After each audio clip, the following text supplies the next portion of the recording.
Welcome, everyone, to the Deep Dive. Today, we're really getting into something fascinating. It's this intersection, maybe a surprising one for some, between, well, ancient belief and modern physics. It might just reshape how you think about reality. So, to kick things off, picture this scene. A really elegant dinner party, you know the type. Sophisticated, smart conversation, maybe some nice wine flowing. Place is lovely, candles, crystal, you get the picture. Educated people, modern thinkers, totally comfortable. But there's one person there who maybe doesn't quite fit the mold. The writer Flannery O'Connor. Brilliant, sharp, and deeply, deeply faithful. And inevitably, the conversation turns to religion. Specifically, the Catholic Mass, the Eucharist. Someone, maybe a bit dismissively, says something like, oh, it's just a symbol, isn't it? A lovely symbol, sure, but transubstantiation, really, who believes that literally anymore? You hear murmurs of agreement, we're modern people. And this, right here, is what we're calling the scandal of the real. This easy dismissal. Just a symbol. Right.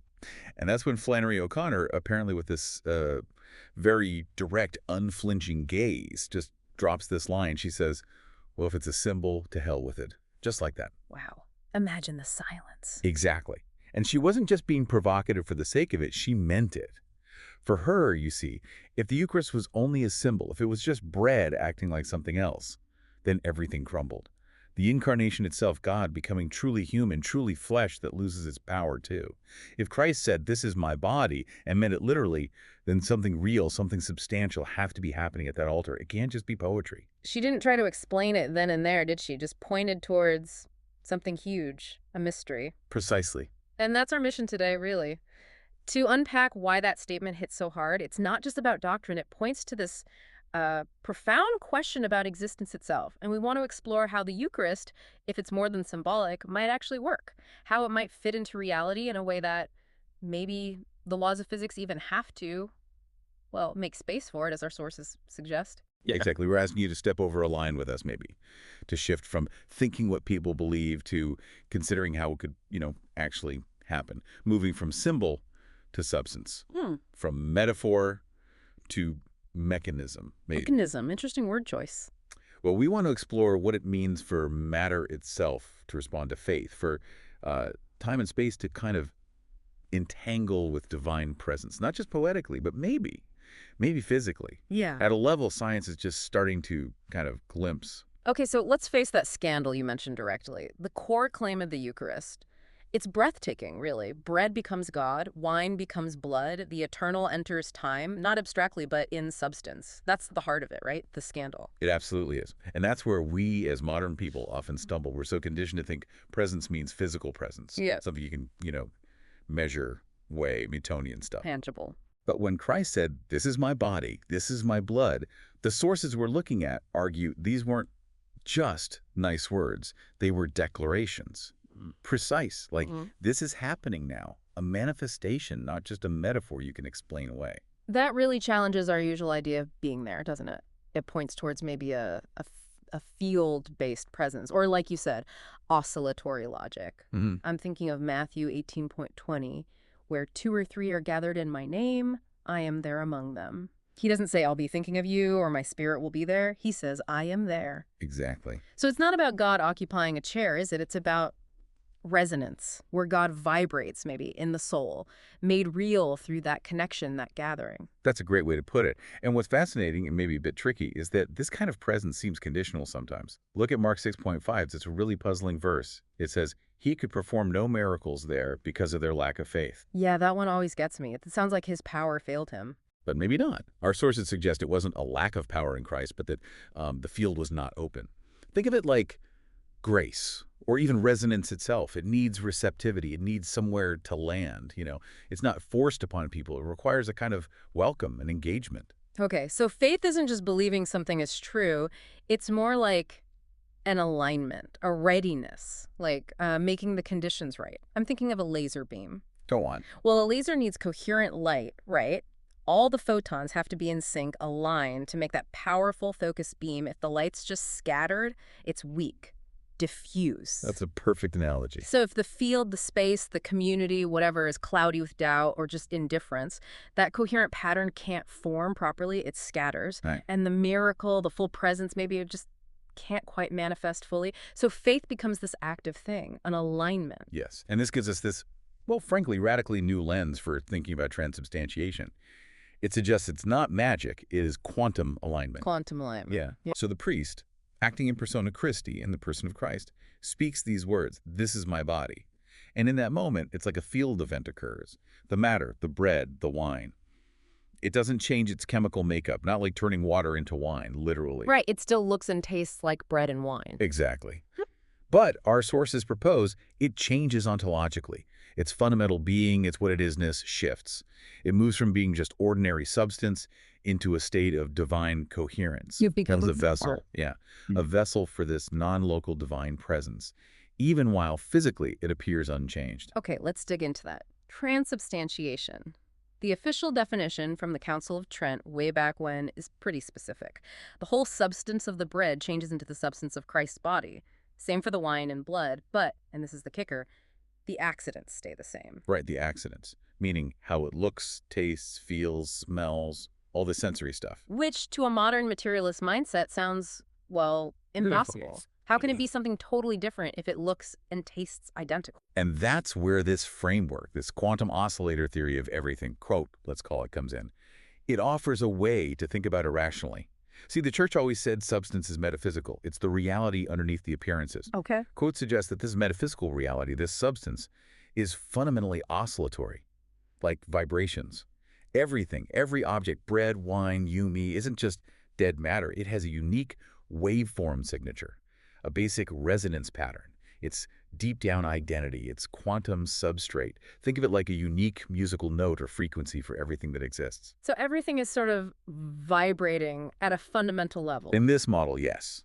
And during the Eucharistic prayer, those words of consecration, they aren't just symbolic. Quote frames it as a quantum coherence event. It's as if the specific waveform of Christ's glorified body, which is described as eternal, non-local, entangled across all time and space, is literally drawn into alignment, into coherence, with the matter on the altar. The physical bread and wine remain. Their basic structure remains, yes.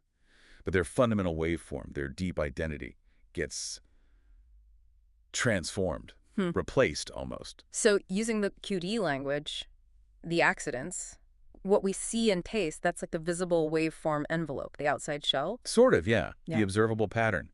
But the substance is the deep resonance structure. It's what the thing truly is beneath that quantum veil, its core identity. The prayer then doesn't change the envelope. It retunes the core frequency. It swaps out the fundamental identity of breadness or wineness with the identity of Christ's bodiness or bloodness. Without changing the appearance. Right. It's like changing the station on a radio. The radio looks the same, but the signal, the information, the presence coming through it is completely different.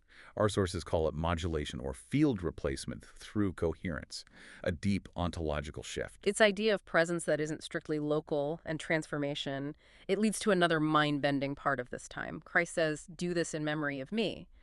We hear memory and think, looking back, remembering. But the Greek word used there, anamnesis, it's much stronger than just recollection. It implies represencing, making present again. Our sources even call it ontological time travel, like opening a portal. Whoa! Ontological time travel. Yeah. The idea is the Last Supper, the crucifixion at Calvary.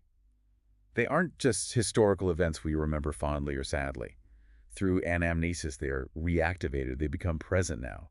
The altar transforms from just furniture into a node, maybe, a resonant point on a timeless wave, connecting us directly back to that moment. And when the community gathers in faith, we're not just remembering, we're potentially rising into eternity, stepping into that timeless reality. And, okay, here's where my mind goes to physics again. Is this just beautiful poetry, or is there something else? Because quantum mechanics has these weird findings, like delayed choice quantum eraser experiments. Where the future seems to influence the past. Exactly. It suggests our simple A to B linear view of time might not be the whole story. At the quantum level, time and causality get strange. They certainly do.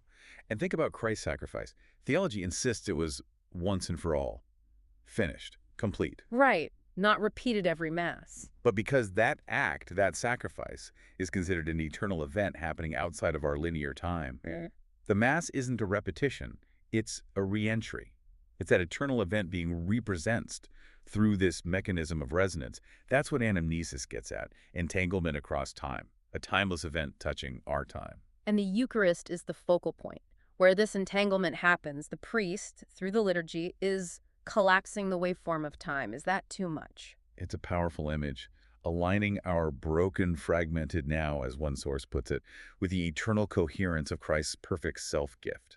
So when you receive the Eucharist, you're not just taking bread, you're encountering Christ, becoming entangled with the divine, united in resonance with that eternal act. Which brings us back to faith, because Christ himself over and over didn't just say, I healed you. He said, your faith has made you well. Right, it wasn't just a nice thing to say. No, it seems to point to a necessary condition.